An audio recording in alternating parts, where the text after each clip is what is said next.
Welcome, everyone. Today we're doing a deep dive into three really unsettling true stories. These aren't just campfire tales or real accounts that show how fear can, creep into our lives. Sometimes subtly, sometimes not so subtly. The stories come from individuals sharing their experiences on a YouTube channel focused on true scary encounters. So it's a pretty raw look at things. Our plan is to pull out the most chilling details, the things that make your skin crawl, and maybe understand a bit more about what made these moments so profoundly disturbing. Okay, so first up is Keegan's story. This starts around 2016. He'd just moved into his grandparents' house. It was this big 5-acre property, kind of on the edge of a small town down south. Lots of woods, fields, a river nearby. But the real focus, the house next door, an old farmhouse built way back in the 1920s. Keegan described it as crooked, like it was sinking. It had these weird additions sort of tacked on. And the siding, he said, always looked discolored, soft, almost wet, even when it hadn't rained. The yard was just chaos. Overgrown bushes, vines everywhere, broken statues, headless gnomes, trash, old grocery bags stuck in trees, a rusted lawnmower. Just this feeling of neglect, made you want to hold your breath passing by. Living there were two elderly sisters, Violet and Agnes, both in their 70s. Violet was the quiet one, apparently spent a lot of time just watching the trees from the porch. Agnes was sharper, more active, but Tegan said she moved like her bones hurt. And then there were the grandkids living there too. Liam, who was Keegan's age, same grade, and twin girls, Allison and Kelsey, who were 7, same age as Keegan's little sister. Their dad, apparently in and out of jail. Not a great situation. Now Liam, Keegan just flat out said he was weird and not very likable, but he acted like Keegan's place was his own. He'd just show up, uninvited.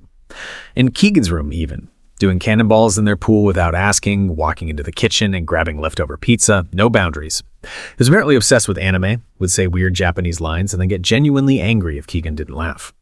Keegan mentioned seeing a violent look in his eyes sometimes. Like one time, Liam chased him with sharp garden shears, laughing like it was some kind of game. Wow. Yeah. And another time, they were on this old wooden bridge over a creek, and Liam tried to shove him off. Said it was a joke, but Keegan saw the smile. Said he looked like he really meant it. Okay, right there. Those are some serious red flags. That kind of behavior, the boundary pushing, the aggression disguised as jokes, it's not just being weird. That points to potential issues with empathy, impulse control, maybe even early signs of something like conduct disorder. The lack of respect for personal space and safety is alarming, especially the physical aggression. It's deeply unsettling and completely different for the twins, Allison and Kelsey. They were described as quiet and almost invisible, always in dirty clothes. And their speech, even at 7, was apparently garbled like toddlers. Hard to understand. Keegan said they flinched easily, always looked hungry. Just obvious heartbreaking neglect. And then there's Teresa, the mother. Keegan described her as tall, heavy-set, long, thick, curly black hair, wearing these, 80s style glasses. But unlike the kids or the house, she seemed put together. Clean clothes, styled hair, smiled like she'd been expecting Keegan. She immediately ropes him in, asks for help with a stuck spigot outside. Keegan turns it easily, and she just gushes, gasps, claps, tells him he's so strong, how lucky it was he came over. Made Keegan feel, special. And then boom, she drops this line. Did you know you have a third eye? Not a physical eye, but a spiritual one. It lets you see the truth. Before Keegan can even react, she grabs his wrist hard and pulls him towards the house. The second he steps inside, Keegan said it hit him like a wave of rot. Just an overwhelming smell. Spoiled food, mildew, and he said something worse. Trash everywhere, torn bags, rotting food still on plates, stained furniture. He even saw dirty diapers behind the couch. Utter filth. He tried to pull away, said he needed to go home, but Teresa's grip was like iron.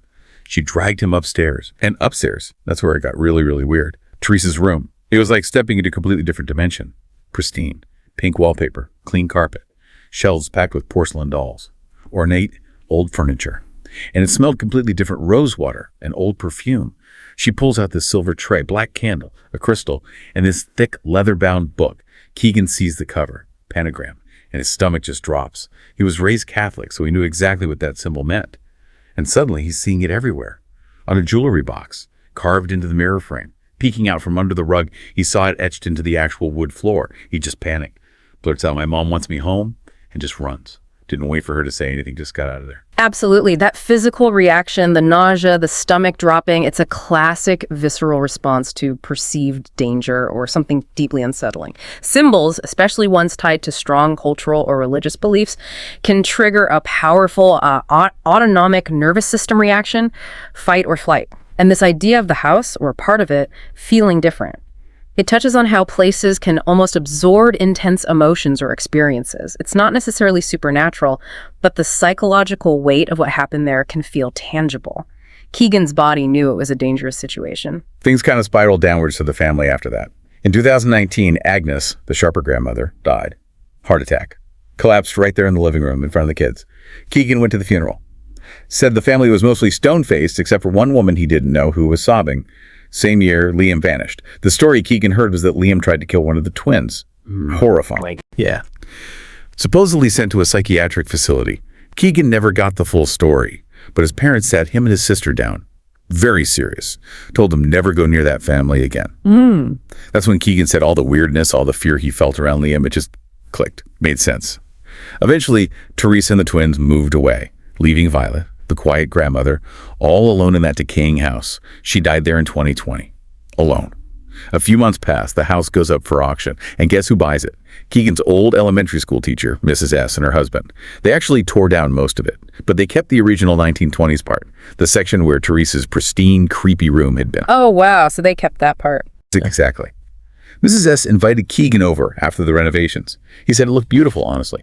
But when they went upstairs, into what used to be Teresa's room, Keegan said his skin just started crawling instantly. Even with new floors, new paint, he felt like that pentagram was still there, like the floor remembered. He felt sick, felt like he was being washed from the walls, made an excuse and left. Quick, he managed to avoid the house until last year. Mrs. S. asked him to dog sit for a week. A Shih Tzu named Muffin and a pug named Henry. First 4 nights, totally fine, quiet, peaceful. Then the last night, Henry, the pug, just starts barking, non-stop, at the staircase. Muffin's just whimpering beside him. Keegan looks, sees nothing, then thump from upstairs, followed by a louder thump. Keegan didn't wait. He grabbed the dogs and bolted, slammed the door, locked it, said the whole walk home, he just had this awful feeling that something had followed me. And that brings us pretty much up to date. It's 2025 in the story. They hadn't heard anything about Teresa or the kids for years, until just recently. A girl from school told Keegan she saw Teresa at a local farmer's market. Apparently, Teresa started some kind of, religious group, calling herself a truth seer. A truth. Yeah. And they're living out in a mobile home community deep in the woods. Flyers have even started showing up around town. Keegan's reaction is just visceral. He says, I don't trust it. I don't trust her. I think Teresa is truly evil. He points to everything, neglecting her kids, basically abandoning her own mother, Violet, to die alone in that house. He genuinely believes Teresa brought something into it, something dark, something that stayed behind. Still has nightmares sometimes. Teresa and Liam standing at the foot of his bed, just staring. And even now, just passing that renovated house gives him chills. He ends by saying, the nice new stuff, it's all surface. That place remembers, he says, and I don't think it ever let go of what happened there. It's a powerful example of how psychological trauma and, just profound negativity can become so intertwined with a physical place. That feeling that the location itself retains something dark. It's a common thread in stories involving extreme neglect or abuse. Absolutely chilling. Now, Keegan's next account shifts gears a bit, but it's no less terrifying. It shows how fear can come from people you actually thought were friends. This happened during his high school years up in Michigan. He was hanging out at a community center, playing basketball, working out, met a guy named Clayton. Clayton was a grade younger. At first, they were pretty good friends. Keegan's dad even took them both to a Detroit Pistons game once. But then, as Keegan got busier, Clayton started getting weird about it. Sad, sometimes angry if Keegan couldn't hang out. Keegan mentioned Clayton had intense anger issues. There was this incident over Snapchat. Keegan told Clayton he was busy cleaning, couldn't hang. Clayton just removes him on Snapchat. Petty, right? Yeah, sounds like it. Immature. Keegan messaged him later, like, what's up? And Clayton just assumes Keegan was lying to avoid him. Keegan admits sometimes he did lie, just because Clayton was becoming, in his words, obnoxious. Okay, then one evening after sunset, Clayton just shows up at Keegan's apartment, unannounced. Okay, boundary violation number 1. Big time. Keegan asked him why he didn't text or anything. Clayton doesn't say a word, just stares. Keegan described it as a 1,000-yard stare, like he was offended. Then he just slowly turns and walks away. Silent treatment, but creepy. First thing Keegan does, turns off his Snap Map location sharing. Smart kid. Clayton had apparently re-added him after the silent treatment visit. About a month goes by. Keegan gets a text from another friend, Nick. Nick knew Clayton, and he also knew Clayton's ex-girlfriend. And Nick and the ex revealed some gruesome things. Clayton apparently held a knife to his ex-girlfriend's throat and sexually assaulted her. Oh my God, that's a massive escalation. Keegan said his heart just dropped. He realized Clayton wasn't just obnoxious, he was dangerous. Called him a psycho right then and there. Immediately removes him from everything. Instagram, Snapchat, all of it. Clayton starts blowing up his Instagram DMs. Why? What did I do? Keegan, probably just wanting to avoid confrontation, just messages back something vague, like, I needed some time to myself. It's a really frightening progression, isn't it? From possessiveness and anger over perceived slights, to boundary violations, and then to, well, extreme violence and assault. Recognizing those earlier signs, the intense anger, the possessiveness, not respecting no, is so crucial. Keegan trusting his gut and distancing himself was absolutely the right call, especially given what happened to the ex-girlfriend. And it gets worse. That same night after Keegan blocked him, Keegan was home alone. His parents were out for dinner. He hears a knock at the apartment door. Checks the peephole. Nothing. Checks the hallway. Empty. Figures it's just kids ding-dong ditching, Later, though, he's in his bedroom, looks out the window. The streetlight near the sidewalk was burnt out, so it was pretty dark, but he catches a small flash in the corner of his eye. Looks again, stomach drops. There's a tall figure standing in front of my window. It was him. It was Clayton. Right outside his window, after being blocked. That's terrifying. Keegan actually opens the window. Tells Clayton go away. Says he doesn't want him there. Clayton's response, just chilling. Tells Keegan to let him in so he could tell me something. Keegan stands firm. Says no. Tells him to leave. Clayton starts to move then, and Keegan sees something in his hand. Couldn't tell what it was at first in the dark. Then Clayton holds it up. Keegan said he felt like he was going to pass out. It was a knife. Keegan immediately threatens to call the police. Clayton takes off running before they arrive. Keegan gave the cops the best description he could. He hasn't heard anything from Clayton or about him since that night. Keegan is convinced Clayton had murderous intentions. He wouldn't be surprised if Clayton was actually trying to kill him that night, especially finding him home alone. He assumes, or hopes, Clayton was ended up in juvie after what he did to his ex and then showing up with a knife. He calls it one of the most traumatic moments of his life. Made so much worse by being alone. He's just incredibly glad he cut contact when he did. He genuinely fears he could have become an endless punching bag or even worse, dead, if he'd stayed friends with him. Okay, one more account for Keegan. This one involves a first date gone seriously wrong back in late 2022. He'd matched with a girl, Emily, on a dating app. Texted for a couple of weeks, found out they both loved horror movies. So the movie Smile comes out. They figure perfect first date, right? Horror movie fans. They choose a late show, 10:15 p.m. on a Thursday, at this small older theater just outside town. Keegan picks Emily up around 9:30. She was a bit shy initially, but they started talking horror flicks, and she opened up. Good start. They get to the theater. Parking lot. Almost totally empty. The theater itself felt kind of creepy. Dim lights, flickering neon sign. Nobody in the lobby. Just one guy working concessions. Keegan asks if it's going to be busy. The guy laughs. Tells them they were the only two people who had bought tickets for that specific showing. An empty theater for a horror movie. Could be cool, could be unsettling. Yeah, Keegan thought it was great at first. Private screening, basically. They go to theater 6, pick seats right in the middle, maybe 4 rows from the back. Perfect spot. It was freezing inside, though. They kind of joked about how creepy it was being totally alone in there. Keegan said the chemistry felt pretty good at that point. Yeah. Then, just as the movie's about to start, lights go down after the last trailer. Keegan catches movement out of the corner of his eye. Someone walks in, silently. Doesn't stop, doesn't check their phone for seat numbers, nothing. Just walks slowly, straight up the steps, and sits directly behind them. In an entirely empty theater. Exactly. Like 100 empty seats, easily. And this person picks the one seat right behind them. Emily looks back too, gives Keegan this weird look.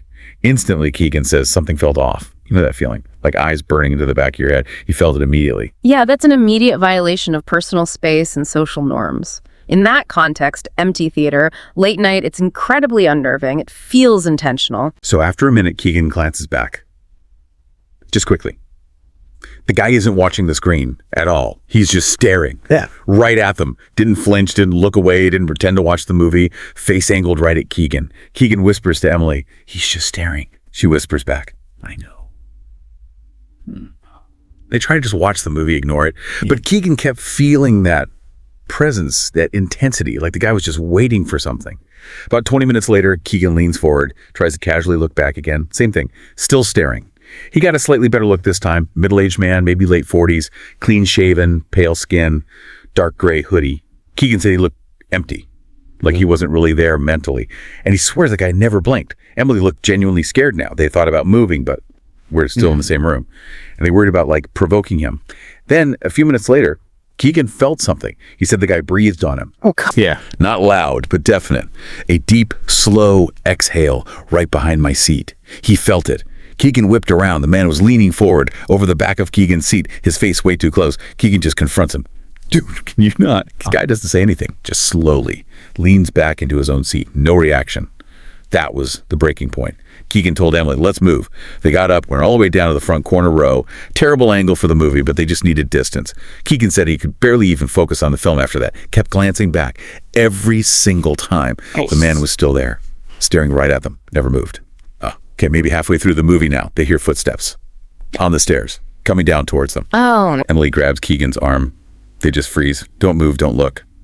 The footsteps stop a few rows above where they are now sitting. Silence. Keegan didn't know how long the guy stood there. Then finally the footsteps went back up. The top row again. Keegan just whispers, we need to leave. Emily nods. They grab their jackets and stuff, slip out as quietly as they can. As they're pushing through the theater door, Keegan glances back one last time through the little glass window. The man wasn't sitting anymore. He was standing. In the aisle, not watching the movie, still staring right at the door where they just left. They go straight to the concession guy.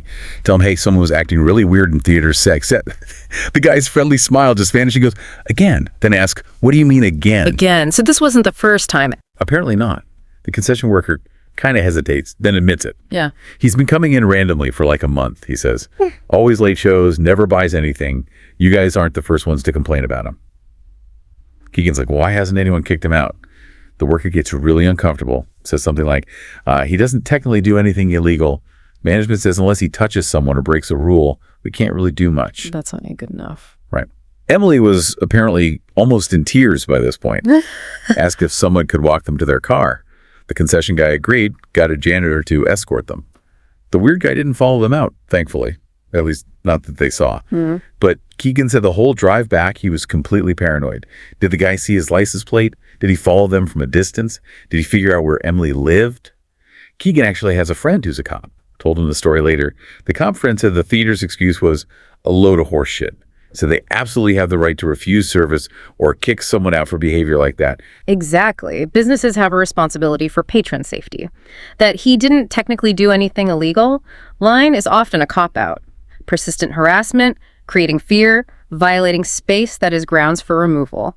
Keegan avoided that whole side of town for a while after that.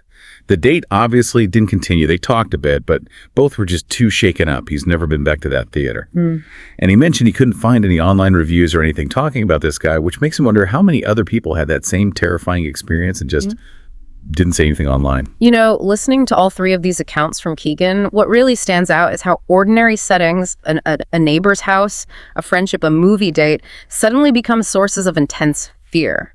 It's not always about jump scares or obvious violence. It's often this creeping dread, this violation of personal space, of safety, of social norms. That feeling of vulnerability is just palpable in each story. Yeah, exactly. And those moments of realization, like when all the weird things about Liam suddenly clicked for Keegan, or that instant gut feeling in Teresa's house, or seeing the guy staring in the theater, it's like your own internal alarm system screaming at you. These stories are such powerful reminders, aren't they? That real horror, often the most disturbing kind, comes from real life, for the people around us or the places we think are safe. It makes you think, how much do we really know about the people or even the places just next door or down the street? What might be hidden just under the surface? Well, thank you for joining us for this deep dive into these truly chilling accounts, and a big thank you to the individuals like Keegan, brave enough to share these experiences. Trusting your instincts seems to be a key takeaway here. Wouldn't you agree? Absolutely. That gut feeling is often right. Listen to it. If you found these stories as unsettling and thought-provoking as we did, please do remember to like, share, and subscribe to our channel, Horror Docs. We'll have more deep dives into the shadows coming your way. Until next time, stay safe out there. And maybe keep your eyes open. You never know what you might see.